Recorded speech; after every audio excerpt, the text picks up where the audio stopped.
The snow fell like ash over the Ardennes Forest, each flake a silent witness to the desperation unfolding beneath the frozen canopy. December 1944. The war was supposed to be ending. Allied commanders had assured their men that German resistance was crumbling, that the Reich was bleeding out in its death throes. Yet here, in the ancient woodlands of Belgium and Luxembourg, history was about to remind every soldier, every general, every politician that war respects neither calendars nor optimism. The fires of 100 burning vehicles painted the winter sky in shades of amber and crimson. The acrid smell of diesel, cordite, and charred flesh hung in the air, thick enough to taste. This was the Ardennes offensive, what the Americans would come to call the Battle of the Bulge. Hitler's desperate gamble to split the Allied armies, recapture the vital port of Antwerp, and force a negotiated peace that might yet salvage his crumbling empire. At the center of this maelstrom lay Bastogne, a small Belgian market town of no particular strategic importance until geography and desperation conspired to make it the most contested piece of earth in Western Europe. 7 roads converged on this humble crossroads, 7 roads that could carry panzer divisions west toward the Meuse River, or 7 roads that could funnel American reinforcements into the German flank. Control Bastogne, and you controlled the entire southern shoulder of the offensive. Lose Bastogne, and the entire German thrust would hemorrhage momentum, supplies, and ultimately hope. Inside the encircled town, the 101st Airborne Division, the legendary Screaming Eagles, huddled in frozen foxholes and makeshift defensive positions. They had been rushed to Bastogne without proper winter equipment, without adequate ammunition, without armor support. Many wore summer uniforms beneath whatever coats they could scavenge. Their situation was beyond desperate. It was mathematically impossible. 4 German divisions surrounded them. The 2nd Panzer Division, the Panzer Lehr Division, and elements of the 26th Volksgrenadier Division. Perhaps 15,000 Americans against 70,000 Germans. Artillery thundered around the clock. The Luftwaffe, appearing in strength for the first time in months, strafed supply drops and bombed defensive positions. On December 22nd, German officers approached under a white flag. Their message was typed neatly on captured American paper. The fortune of war is changing. This time, the USA forces in and near Bastogne have been encircled by strong German armored units. There is only one possibility to save the encircled USA troops from total annihilation. That is the honorable surrender of the encircled town. Brigadier General Anthony McAuliffe, acting division commander, read the ultimatum twice. His officers waited in tense silence. Artillery rumbled in the distance. Finally, McAuliffe looked up, his weathered face expressionless. "Nuts," he said. His operations officer blinked. "What?" "That's my reply. Nuts."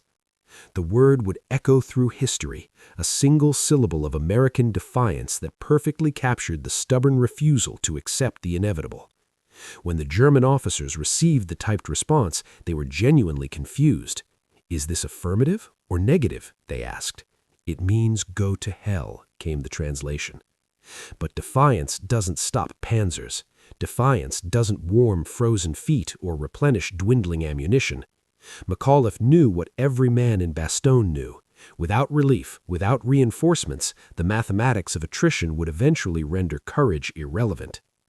200 miles to the south, a very different man was about to change those calculations.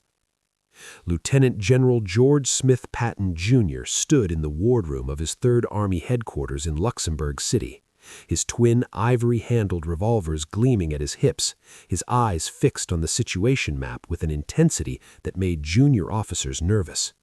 At 59, Patton was a paradox wrapped in pearl-handled pistols and profanity, a warrior poet who read ancient military texts in the original Latin, who believed in reincarnation and claimed to have fought at the walls of Tyre with Alexander, who wept over dead soldiers and slapped shell-shocked ones, who was perhaps the most brilliant tactical commander America had produced since the Civil War, and certainly the most controversial. The map before him showed disaster. The German breakthrough had created a bulge 60 miles deep and 50 miles wide into Allied lines. Supreme Headquarters Allied Expeditionary Force was in near panic.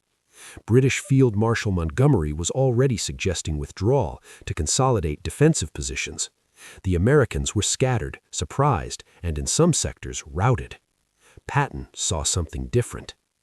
Where others saw catastrophe, he saw opportunity. The Germans had overextended themselves, pushed their panzer divisions deep into Allied territory with vulnerable flanks exposed. More importantly, they had committed their last operational reserves to this offensive. Every Tiger tank, every SS Panzer division, every drop of hoarded fuel was now concentrated in the Ardennes. If the offensive could be stopped, if the momentum could be reversed, the entire German army in the west could be destroyed in a single decisive counterstroke. But first, Bastogne had to hold. On December 19th, Patton had met with Supreme Commander Dwight Eisenhower and other senior Allied commanders in Verdun. The atmosphere was somber, almost defeatist. Eisenhower opened the meeting with a grim assessment of the situation and demanded aggressive action, not defensive thinking. "I want only cheerful faces at this conference," he said, though his own face betrayed the strain. Patton leaned back in his chair, a thin smile playing at his lips, the only man in the room who seemed genuinely pleased by the crisis unfolding before them. "Hell, let's have the guts to let the bastards go all the way to Paris," he said, voice dripping with savage enthusiasm. "Then we'll really cut them off and chew them up." The room fell silent. Eisenhower stared at his most gifted and most troublesome subordinate. "George, that's fine, but the enemy must never be allowed to cross the Meuse." Patton nodded, suddenly serious. "We should attack," he said flatly. "I can attack with 3 divisions in 48 hours." The statement was met with skepticism bordering on disbelief. Patton's Third Army was currently engaged in offensive operations to the south, attacking toward the Saar. To disengage from active combat, pivot 90 degrees north, move over icy roads in the middle of winter, and launch a coordinated 3-division attack into the flank of the German offensive, all within 48 hours, was theoretically impossible. "Don't be fatuous, George," another officer muttered. Patton's eyes went cold. "This has nothing to do with being fatuous, sir. I've already made contingency plans. My staff is standing by for the order." It was true. While other commanders had been caught flat-footed by the German offensive, Patton, whose aggressive instincts bordered on the prophetic, had sensed something brewing in the German lines. He had ordered his staff to prepare contingency plans for a rapid redeployment north. 3 separate plans, in fact, depending on where the Third Army would be needed. He had done this without authorization, without informing higher headquarters, simply because his martial intuition told him the Germans weren't finished. Eisenhower studied the map, calculating distances, road conditions, logistics. Finally, he looked up. "When can you attack?"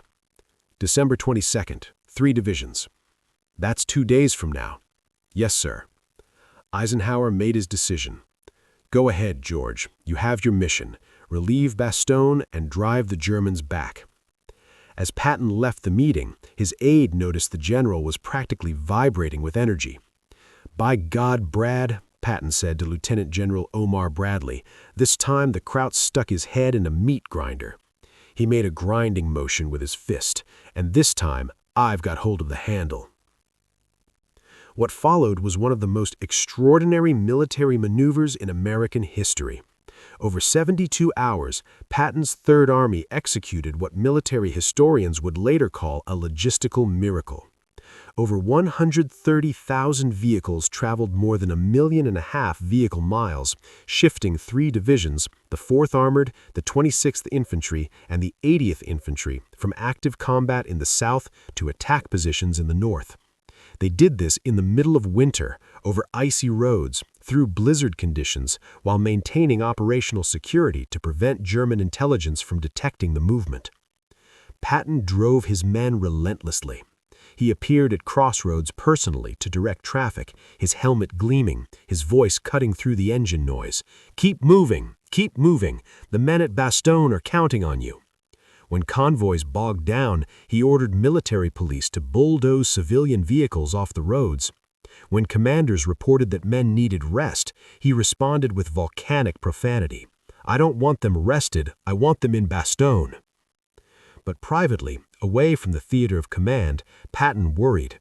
His diary entries from those days reveal a man acutely aware of the stakes.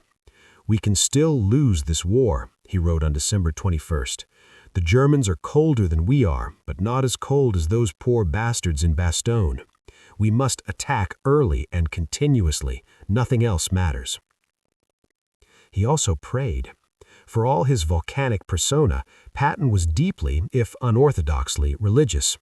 On December 22nd, he summoned his Third Army chaplain, Colonel James O'Neill, and issued an extraordinary order.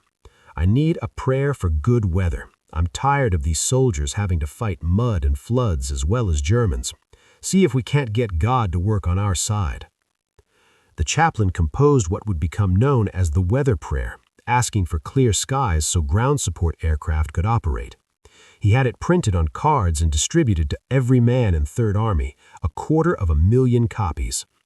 Whether through divine intervention or meteorological coincidence, the weather cleared on December 23rd, allowing Allied aircraft to dominate the skies and provide crucial close air support. On December 22nd, as promised, Patton attacked. The 4th Armored Division, commanded by Major General Hugh Gaffey, with operational control largely in the hands of the aggressive Brigadier General Herbert Ernest, drove north along the Arlon-Bastogne road. Progress was measured in yards, each one purchased with blood. German defensive positions were layered in depth, minefields, anti-tank guns, concealed panzers, and fanatical infantry fighting from frozen foxholes. The weather was inhuman. Temperatures dropped to below 0 Fahrenheit. Men lost fingers to frostbite in minutes. Tank engines had to be kept running continuously or the oil would freeze solid. Artillery mechanisms jammed. Weapons had to be constantly cleaned to prevent ice from fouling firing mechanisms. And still, they pushed north. Patton moved his headquarters forward, positioning himself as close to the front as his staff would permit. He visited units personally, his presence galvanizing exhausted men. "We're not just relieving Bastogne," he told a group of tank commanders from the 4th Armored on December 24th. "We're killing Germans.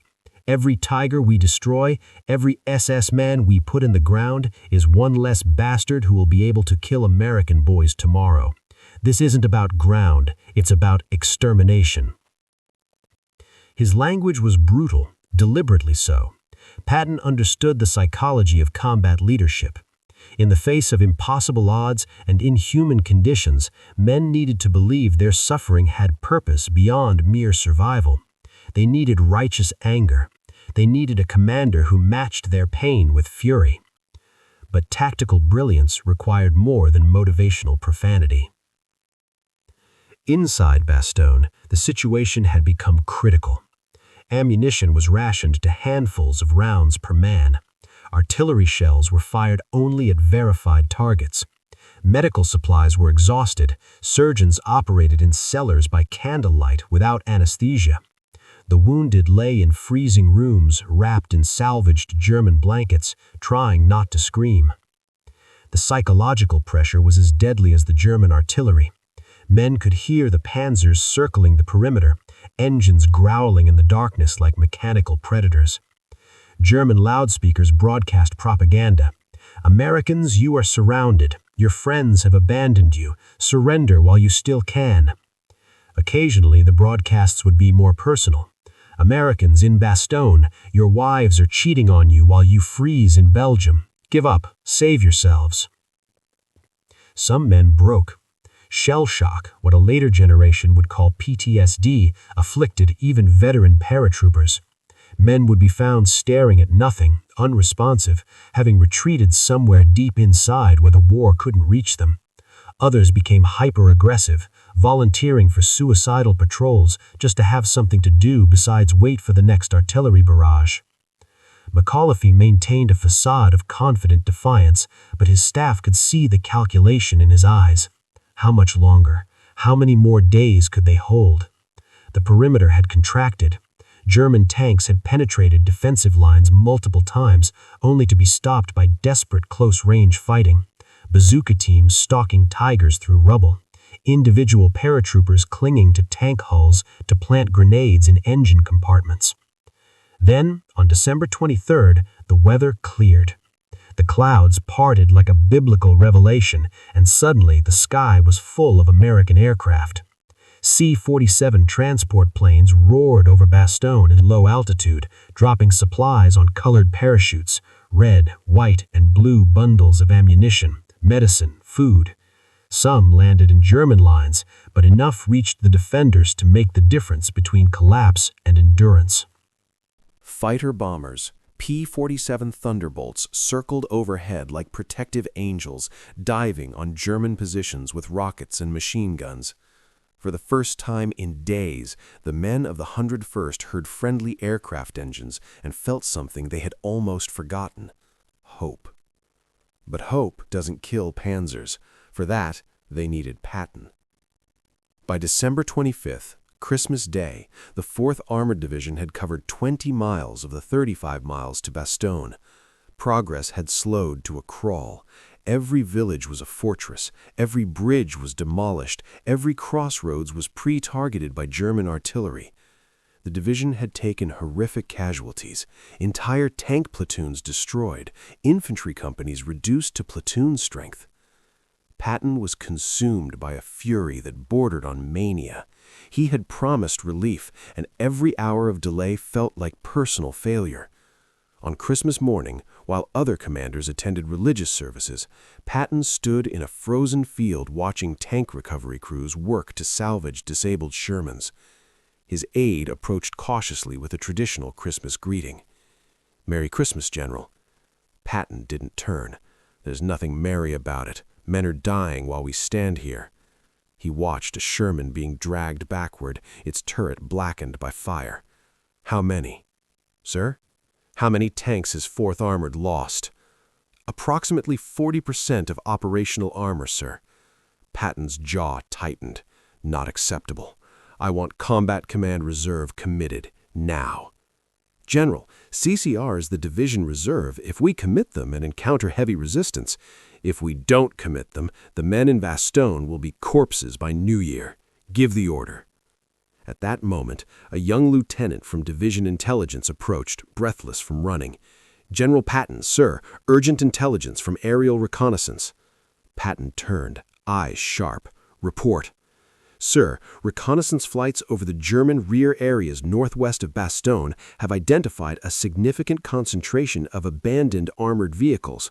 Preliminary counts suggest at least 40 German tanks and self-propelled guns, possibly more, left in villages and along roads leading away from Bastogne." Patton stared at the lieutenant. "Abandoned? You mean destroyed?" "No, sir. Many appear intact but immobile. Reconnaissance pilots report no visible battle damage. They're just sitting there." For a long moment, Patton was silent, his tactical mind racing through possibilities. Then, slowly, a terrible smile spread across his face. "They're out of fuel," he said quietly. His staff exchanged glances. "Sir?" Patton turned to the mapboard, his movements suddenly energized. "The Germans are out of fuel. They pushed their panzers to Bastogne expecting to capture our supply dumps. When McAuliffe held, they couldn't refuel. They can't retreat the tanks, so they're abandoning them." He slammed his fist on the map. 40 panzers. 40! Do you understand what this means?" His operations officer spoke carefully. "It means their offensive capability is degraded." "It means they're finished," Patton interrupted, his voice rising with savage joy. "A panzer division without fuel is a paperweight. They've committed their best units, their best equipment, and now they're abandoning it because they can't even retreat. We don't just break this offensive, we annihilate them." He turned to his commanders, and in that moment they saw the predatory genius that made Patton both great and terrible. "Listen carefully. 4th Armored will continue the direct push to Bastogne, but we're not just relieving the town. We're going to trap every German division in the southern salient. I want 6th Armored Division to drive northeast from New Chateau. I want 26th Infantry to secure the eastern flank. We're going to create a pocket, and then we're going to destroy everything inside it. One of his staff officers voiced the concern others were thinking. Sir, with respect, our divisions are exhausted. The men had been fighting continuously in sub-zero temperatures. Patton's eyes went cold. You think they're tired? Every man in Bastogne has been surrounded for 6 days, freezing, starving, dying without hope of relief. Our men can fight. Our men will fight. The only question is whether their commanders have the stomach for it. The rebuke hung in the frozen air. No one spoke. Patton's voice softened slightly, though it lost none of its steel. Gentlemen, we're not fighting for Belgium. We're not fighting for some goddamned crossroads that nobody's heard of. We're fighting for every American boy who was told this war was almost over. We're fighting so that when these men go home, they can tell their children they were at Bastogne, and their children will know what that means. They held when holding was impossible, and we relieved them when relief was impossible. That's what will be remembered. He paused, letting the words settle. Now, I'm going forward to 4th Armored. I want to be there when we break through to Bastogne, and I want every officer in this headquarters to understand we don't stop at Bastogne. We stop when every German who crossed into Belgium is dead or captured. Clear? Yes, sir. Patton grabbed his helmet and strode towards his command vehicle.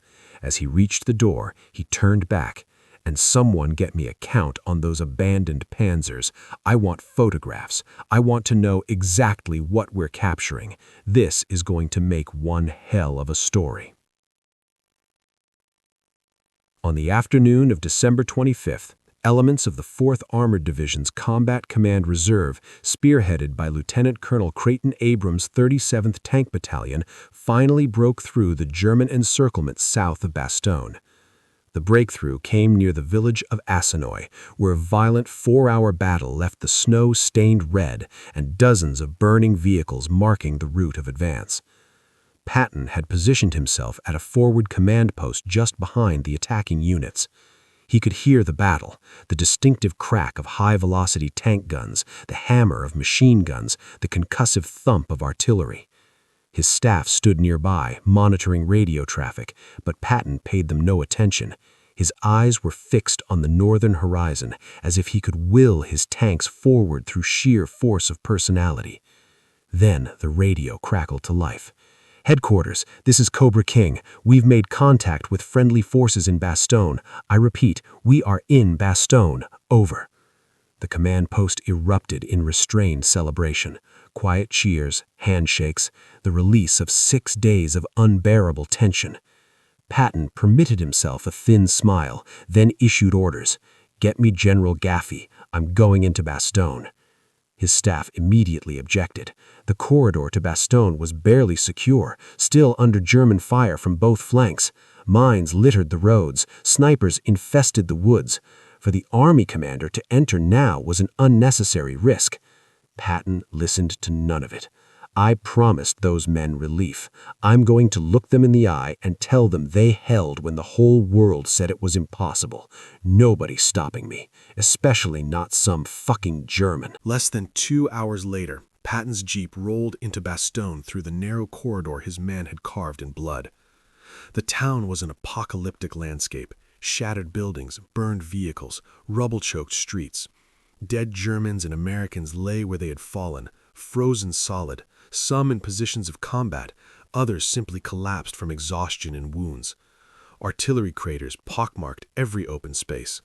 The smell of death was overwhelming despite the freezing temperatures. Patton climbed out of his jeep and stood in the town square, surrounded by the ruins of a battle that would be remembered as long as wars were studied. Soldiers from the 101st Airborne emerged from cellars in defensive positions, many staggering with exhaustion, their uniforms filthy and torn, their faces hollowed by hunger and sleeplessness. Some wept openly, others simply stared, too exhausted for emotion. McAuliffe approached, and the two generals shook hands.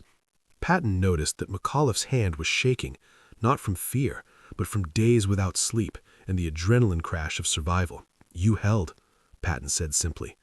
McAuliffe nodded. "We held." "How bad?" "Bad enough. We lost about 1,000 killed, wounded, and missing. Medical supplies ran out 3 days ago. Ammunition was down to final reserves. Another 48 hours—" He didn't finish the sentence. Patton looked around at the devastation, at the soldiers who had accomplished the impossible through nothing more than stubborn courage and refusal to accept reality. "These men," he said quietly, more to himself than to McAuliffe, "these men deserve better than I can give them.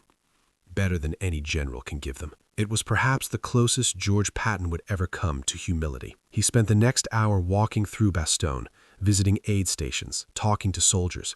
He listened to their stories. The night German tanks broke through and were stopped by individual paratroopers with bazookas. The artillery observer who called fire on his own position to stop an attack. The surgeon who amputated limbs with a carpenter's saw when medical instruments failed. At one aid station, a wounded paratrooper looked up as Patton entered. "General, sir, is it really over?" Patton knelt beside the stretcher. "The siege is over. You held. Now we're going to kill every son of a bitch who tried to take this town from you." The soldier managed a weak smile. "Good. I want them to pay for what they did here. They will. I promise you that." As evening fell, Patton met with his key commanders at McAuliffe's headquarters, a damp cellar that smelled of blood and disinfectant. Present were Gaffey from 4th Armored, Brigadier General Herbert Ernest, who'd driven the relief column, and several senior officers from the 101st. A single kerosene lamp illuminated the map table. Patton laid out his intelligence on the abandoned German armor. Reconnaissance had now confirmed at least 40 tanks and assault guns, Tigers, Panthers, Panzer IVs, and Stugs, abandoned in German rear areas northwest of Bastogne. Fuel exhaustion was the primary cause, though some vehicles had suffered mechanical failure. The implications were staggering. "This confirms what we suspected," Patton said simply. "The Germans gambled everything on capturing our fuel supplies. They didn't bring enough for a sustained offensive. Now their best panzer divisions are scattered across Belgium, with no fuel to maneuver and no fuel to retreat." He looked directly at Ernest, the aggressive commander whose Combat Command Reserve had spearheaded the breakthrough. "Herb, I need your best tank command commander, someone who can operate independently, who understands armor, and who won't hesitate to push deep into enemy territory." Ernest considered. "Lieutenant Colonel Abrams, sir. He led the breakthrough today. Best tank officer in the division, maybe in the army. Get him here." 20 minutes later, Lieutenant Colonel Creighton Abrams entered the cellar headquarters. At 30 years old, Abrams was already a legend in the 4th Armored, a tank commander's tank commander who led from the front and had an almost supernatural ability to sense enemy positions. His face was blackened by smoke and exhaustion, but his eyes were alert. Patton studied him for a moment. "You broke through today." "Yes, sir." "How many tanks did you lose?" 4 Shermans destroyed, 2 disabled, approximately 20 casualties." Patton nodded. "Acceptable losses for what you accomplished." He gestured to the map. "Colonel, reconnaissance has identified significant German armor abandoned northwest of here. I'm organizing a pursuit force to secure those vehicles and press the German withdrawal. I need a mobile strike force to operate beyond infantry support, moving fast, hitting hard. Can your battalion handle that?" Abrams didn't hesitate. "Yes, sir." "You'll be operating in enemy rear areas. No fixed supply lines. You'll have to scavenge fuel and ammunition where you find it. You'll encounter SS units withdrawing east. It will be extremely dangerous." "I understand, sir." Patton stepped closer, lowering his voice so that only Abrams could hear. The other officers in the cellar continued studying the map, giving the two men a moment of privacy in the midst of war. What Patton whispered in those few seconds would never be officially recorded. No stenographer captured it, no aide memorialized it. But several officers present would later recount hearing fragments, enough to piece together the essence of what passed between the army commander and the tank commander. Patton's voice was hard, urgent, stripped of theatricality. "Listen to me carefully, Creighton. Those 40 Panzers are just the beginning. Every Tiger we capture is one less American boy who dies taking it in combat. Every Panther we deny them is a weapon they can't use when we cross the Rhine. I don't just want you to secure those tanks. I want you to burn the ones we can't recover. I want you to round up every German tanker you find and send them to the POW cages. And I want you to terrify every German commander between here and the Rhine. Make them understand that retreating from us is just as deadly as fighting us. Make them abandon their equipment out of fear as much as fuel shortage. Can you do that? Abrams met Patton's gaze without flinching. Yes, sir. Good. Patton's voice returned to normal volume. You'll move out at first light. Intelligence and reconnaissance support will be attached to your battalion. Coordinate with General Ernest for artillery support, but understand you'll mostly be on your own. Speed is more important than force protection. We need to keep the Germans off balance, keep them retreating, give them no time to establish defensive lines. Understood, sir. Patton placed a hand on Abrams' shoulder, an uncharacteristic gesture of personal connection. Those men in the 101st held when holding was impossible. Don't let their sacrifice be wasted. Punish the bastards who did this. I will, sir. After Abrams left, McAuliffe approached Patton. George, sending tanks that deep without infantry support is a hell of a risk. Patton nodded. Everything we do from now on is a risk. But the Germans are broken psychologically. They threw everything into this offensive. Now it's collapsing, and they know it. We have a window, maybe 48 hours, where they're disorganized, demoralized, and vulnerable. We exploit that window ruthlessly, or we spend the next 6 months grinding through defensive lines. He turned to face his officers. Gentlemen, we relieved Bastogne. That's going to be in the history books. But tomorrow we start writing the next chapter. The destruction of German forces in the Ardennes. I want aggressive patrolling. I want pursuit forces pressing every withdrawal. I want the Germans to feel hunted from now until they surrender. He paused, his voice dropping to something almost meditative. We break them here, and we break them everywhere. The pursuit that followed was exactly as brutal as Patton intended. Over the next 10 days, as January 1945 dawned cold and clear, the Third Army drove the Germans back across the ground they had captured in their December offensive. Abrams' battalion, operating as part of a larger pursuit force, ranged deep into German rear areas, securing or destroying the abandoned panzers that reconnaissance had identified. The final count exceeded 50 vehicles, Tigers, Panthers, Panzer IVs, self-propelled guns, left behind as the German retreat accelerated into rout. Patton's prediction proved accurate. The Germans never established coherent defensive lines. Units that had been mauled in the offensive melted away. Elite SS divisions that had spearheaded the attack lost cohesion. Entire battalions surrendered rather than face encirclement. The Luftwaffe, which had appeared in strength during the initial offensive, vanished as fuel supplies evaporated. The psychological impact of the abandoned armor cannot be overstated. German soldiers, seeing their most powerful weapons left derelict by the roadside, understood viscerally that the Reich could no longer sustain offensive operations.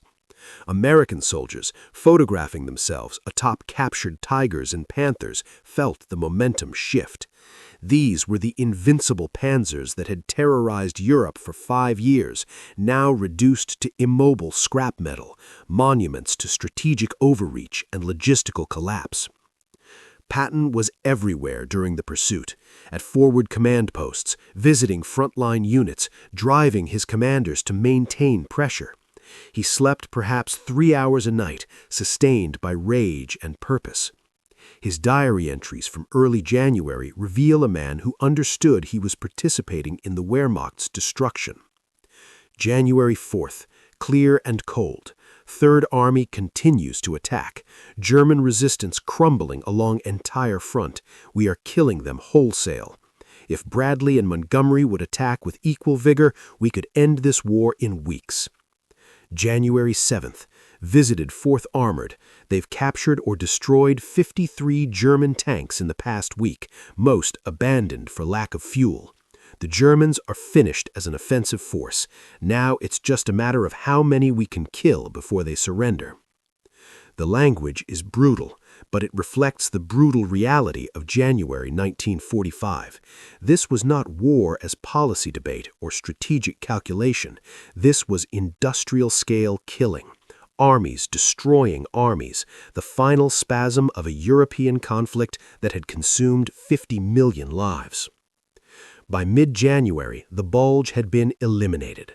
American forces had recaptured all lost ground and were positioned to continue the advance into Germany. The Battle of the Bulge, Hitler's last gamble, had cost the Germans catastrophically. They had suffered approximately 100,000 casualties, lost nearly 1,000 tanks and assault guns, and expended irreplaceable fuel and ammunition reserves. German forces in the West would never again mount a significant offensive. The Americans had suffered 80,000 casualties, but unlike the Germans, American losses could be replaced. Fresh divisions arrived monthly. Industrial production supplied endless streams of tanks, trucks, ammunition, and aircraft.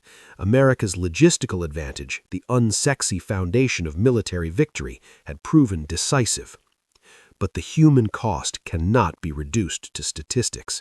In Bastogne alone, over 2,000 American soldiers were killed, wounded, or missing. Thousands more suffered frostbite injuries that would affect them for life. The psychological trauma of the siege created scars that no medal or commendation could heal. Many survivors would wake screaming decades later, back in frozen foxholes, listening to Panzer engines in the darkness. For George Patton, the Battle of the Bulge represented both his finest hour and a source of enduring frustration. He had executed one of history's great military maneuvers, pivoting an entire army 90 degrees in the middle of winter and driving into the German flank with devastating effect. His aggressive pursuit prevented the Germans from consolidating defensive lines, probably shortening the war by weeks or months. Yet Patton believed, and historians still debate, that the opportunity had been even greater. If he had been given more resources, if Montgomery had attacked aggressively from the north, if higher command had embraced truly annihilating pursuit, the entire German army in the West might have been destroyed in January 1945 rather than May. Instead, the war ground on for 4 more months, killing hundreds of thousands more soldiers and civilians. By late January, Patton wrote to his wife Beatrice a letter that reveals the complex man beneath the theatrical general. "We have accomplished something remarkable here, though at terrible cost. The men who held Bastogne are heroes beyond any words I could offer them. The men who relieved them proved that American soldiers, when properly led and supplied, are the finest fighting force in the world. We captured 53 German tanks, many of them abandoned simply because the enemy could no longer fuel them, a testament to our strategic bombing campaign and the Wehrmacht's logistical collapse. Yet I am left with the sense that we could have done more. I see the end of this war clearly now, perhaps 3 or 4 months away, and I am impatient to reach it. Every day we delay is another day American boys die." I suppose that is the general's curse, to see what might be done and be constrained by what politics and caution permit. The abandoned panzers northwest of Bastogne became a symbol of German defeat. Military intelligence officers documented each vehicle, photographing them from multiple angles, analyzing their condition. Engineers studied them for tactical intelligence. Reporters wrote stories about the panzer graveyards that dotted the Belgian countryside. The images appeared in newspapers and newsreels, visual proof that German military power was exhausted. One photograph in particular captured the moment's significance. A destroyed Tiger tank, its turret blown off, sitting abandoned in a snowy field with American soldiers examining it. The Tiger, which in 1933 had seemed invincible, now looked merely pathetic, a monument to wasted resources and strategic delusion. The image perfectly encapsulated the Battle of the Bulge, German technological sophistication undermined by logistical reality and American industrial dominance. Patton kept a photograph of captured German armor on his desk for the remainder of the war. Aides noticed that he would sometimes study it during quiet moments, lost in thought. What ran through his mind in those moments? Satisfaction at vindication? Grief for casualties? Calculation about coming battles? Perhaps all three simultaneously in the restless intelligence that made him both great and profoundly difficult. History remembers McAuliffe's nuts as the emblematic moment of Bastogne, defiance in the face of impossible odds. But Patton's whispered words to Abrams represent something equally important, the predatory pursuit that transforms defensive victory into strategic triumph. Holding against attack is heroic. Destroying the attacker ensures the attack is never repeated. In the decades since, the Battle of the Bulge has been analyzed, commemorated, and mythologized. It appears in military curricula as a case study in defensive operations, logistical warfare, and the importance of maintaining reserve forces. Veterans associations gather annually to honor the men who fought there. Historians debate counterfactuals. What if the weather hadn't cleared? What if German fuel supplies had been adequate? What if Patton hadn't attacked when he did? But for the men who were there, huddled in frozen foxholes, commanding disabled tanks, watching friends die from wounds that would have been survivable in summer, the Battle of the Bulge represented not an abstract case study, but lived experience of humanity's capacity for horror and courage. It was the moment when exhausted soldiers discovered reserves of endurance they didn't know existed. It was the day a general whispered orders that would send men to kill and possibly die, knowing those orders were necessary and hating the necessity. The 53 abandoned German tanks captured or destroyed in the Bastogne sector represented approximately 5% of German armor committed to the offensive, not a decisive percentage strategically speaking. Yet their psychological impact far exceeded their tactical value. They were physical proof that the Wehrmacht was dying, that Germany could no longer supply its armies, that the end was approaching. For George Patton, they represented vindication. He had seen the opportunity when others saw only crisis. He had attacked when others counseled caution. He had demanded the impossible from his men, and they had delivered. 3 months after Bastogne, Patton's Third Army would cross the Rhine. 4 months after Bastogne, German forces would surrender unconditionally. 5 months after Bastogne, the war in Europe would be over. And throughout those final months, as American armies drove deep into Germany, German commanders would remember Bastogne, how quickly American forces could pivot from defense to offense, how aggressively they pursued, how decisively they exploited logistical vulnerabilities. The legacy of those whispered words between Patton and Abrams extended far beyond the immediate capture of abandoned tanks. They represented a military philosophy that defensive success must be immediately followed by aggressive exploitation, that psychological pressure on a retreating enemy prevents reorganization, that visible symbols of defeat, abandoned equipment, surrendering units, retreating columns, can destroy morale more effectively than any propaganda. Modern military doctrine still teaches the principles Patton employed at Bastogne: rapid concentration of force, aggressive pursuit of defeated enemies, exploitation of logistical vulnerabilities, maintenance of operational tempo to prevent enemy recovery.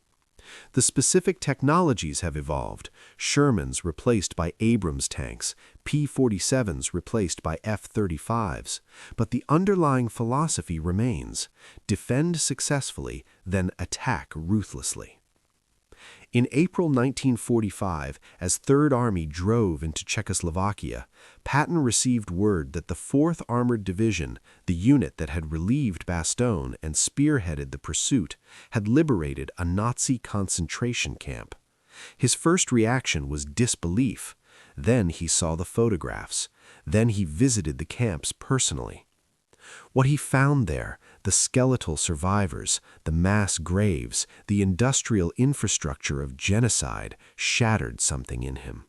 Here was evil that transcended military conflict, horror that no tactical brilliance could retroactively justify.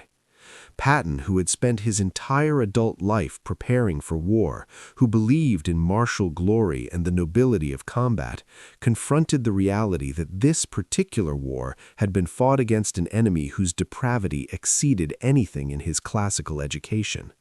He ordered his soldiers to document everything. He ordered German civilians from nearby towns to tour the camps and witness what had been done in their name. He wrote in his diary, "We are told that the American soldier does not know what he is fighting for. Now, at least, he will know what he is fighting against." The abandoned panzers near Bastogne suddenly seemed trivial beside the abandoned humanity in the concentration camps. Yet both were products of the same regime. The industrial sophistication that built Tiger tanks was employed in the service of industrial murder. The logistical expertise that moved panzer divisions across Europe was applied to transporting victims to death camps.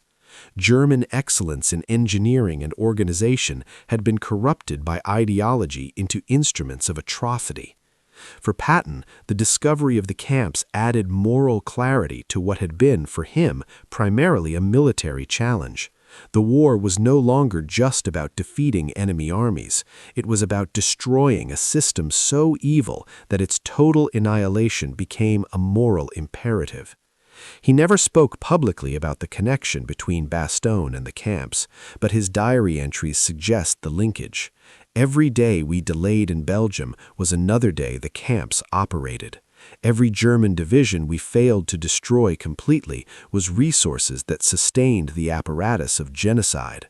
We should have been more ruthless. We should have killed more of them. It was Patton at his most contradictory, the warrior poet confronting the limits of military virtue, the classical scholar discovering that modern war served purposes beyond glory, the aggressive commander realizing that aggression, in this context, had been a moral necessity, not merely a tactical preference. The final reckoning came in May 1945, when Germany surrendered unconditionally. Patton attended the ceremonies with mixed emotions. He had achieved everything a military commander could hope for: successful campaigns, enemy armies destroyed, historic victories. Yet he felt cheated of complete triumph. Political considerations had prevented him from driving to Berlin. Soviet armies had captured objectives he believed Third Army could have reached first. The war ended not with the climactic battle he had craved, but with administrative surrender and occupation duties. In the years immediately after the war, Patton became increasingly controversial. His anti-Soviet statements embarrassed American political leaders. His comments about former Nazis in German administration created scandals. His suggestion that America should rearm German units to fight the Soviets was politically radioactive. In December 1945, 1 year after the Battle of the Bulge, George Patton was injured in an automobile accident in Germany. Paralyzed from the neck down, he died 12 days later, on December 21st at age 60. The man who had survived 2 world wars, numerous combat operations, and countless near misses, died in a routine traffic accident. The irony was not lost on anyone. He was buried in the American Military Cemetery in Luxembourg among the soldiers he had commanded.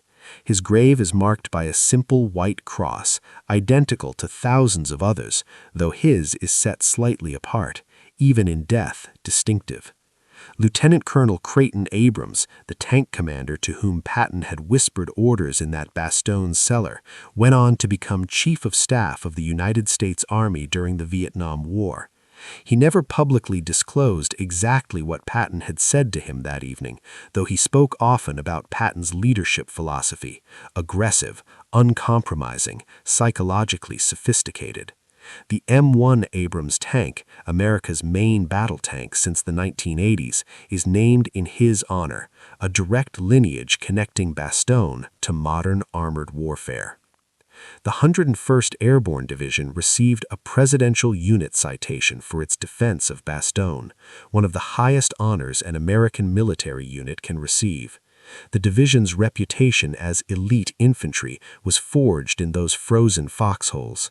Nuts entered American military folklore as the perfect encapsulation of stubborn courage. The town of Bastogne erected monuments to its liberators. Every December, veterans and their descendants gather in the town square to commemorate the siege. Belgian citizens maintain American military graves, a gesture of gratitude spanning generations. The Bastogne War Museum documents the battle's history, ensuring that what happened there is not forgotten. What finally do we make of Patton's whispered words? What significance do they hold beyond the immediate tactical situation? They represent the moment when defensive heroism transformed into offensive victory. Macaulay's nuts saved Bastogne. Patton's whispered orders to Abrams ensured that saving Bastogne became the beginning of destroying the German offensive, not merely surviving it. They illustrate the loneliness of command. Patton could not share his full strategic vision with everyone.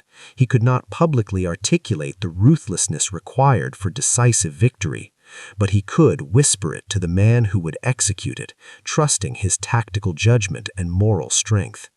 They demonstrate that great military success requires matching psychological insight to tactical skill.